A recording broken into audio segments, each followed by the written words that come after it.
Hello, everybody, and welcome back to the Data Playbook.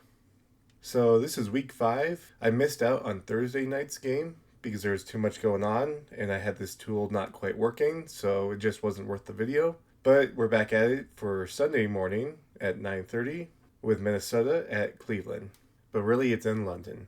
So, let's dive into that game. So, that brings up our team panel, where we have Minnesota favored on the money line with a spread of 3.5 and a total point line of 36.5.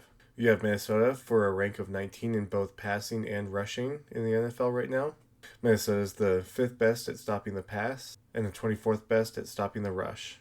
Over here we have Cleveland at a passing rank of 21, a rushing rank of 29, 6th best in the league for preventing the pass, and they're the best at preventing the rush.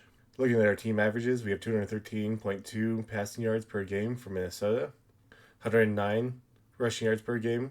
Cleveland gets 208.5 passing yards per game and averages 84.7 rushing yards per game. Minnesota's thrown over 5 interceptions this season, and on average they take 4.5 sacks per game. Cleveland has 6 passing interceptions, averaging 1.5 per game, and they suffer 2.2 sacks per game on average.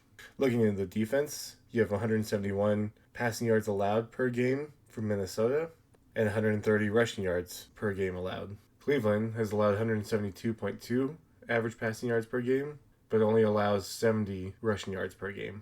So if Cleveland can shut down the running game from Minnesota, then maybe Cleveland has a strong chance at winning this game. And for the quarterbacks, you have Carson Wentz, who's still filling in for J.J. McCarthy. And on Cleveland's side, you have Joe Flacco, but he's been demoted, so you're going to have quarterback Dylan Gabriel fill in, while Deshaun Watson's still out. So this doesn't mean too much over here from Joe Flacco's stats, knowing that he's thrown these 6 interceptions, lost a couple fumbles at this point. Really not great stats. So they're going to demote Joe Flacco, but I'm just leaving this up here because Dylan Gabriel has no stats to really talk about, so there's really not much to see there. Instead, we can just kind of walk through Carson Wentz. I did add here on these player panels the average fantasy points that they're getting per game. And since you had Carson Wentz with only 2 games, he's averaging 18.2 fantasy points per game with a total of 36.5. And he's had 2 passing interceptions. And he's suffered 9 sacks this season. He does average 261.5 passing yards per game. And Carson Wentz has been averaging 261.5 passing yards per game, mainly made up from that last game of 350. And occasionally carries the ball and averages 8 rushing yards per game.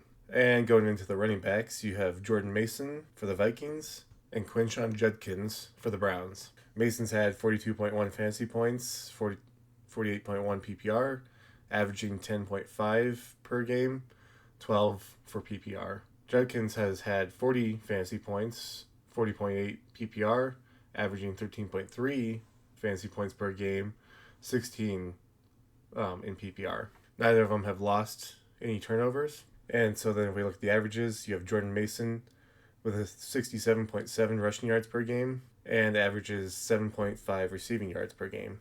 Looking at Jordan Mason in detail, he did have the one standout week with 116 rushing yards and otherwise been more close to about 50. Judkins averages 79 rushing yards per game and almost 15 receiving yards per game. And that's a much better average at 61, 94, and 82 in the games he's played. Going through the wide receivers, we have Justin Jefferson on the Vikings and Jerry Jeudy on the Browns, listed as the number 1 wide receiver. Jefferson's had 39 fantasy points this season, 61 PPR, averaging about 10 fantasy points per game, 15 PPR. Jerry Jeudy has had 18.2 fantasy points, 31.2 PPR, averaging about 5 fantasy points per game, 7.8 PPR. Neither of them have lost any turnovers.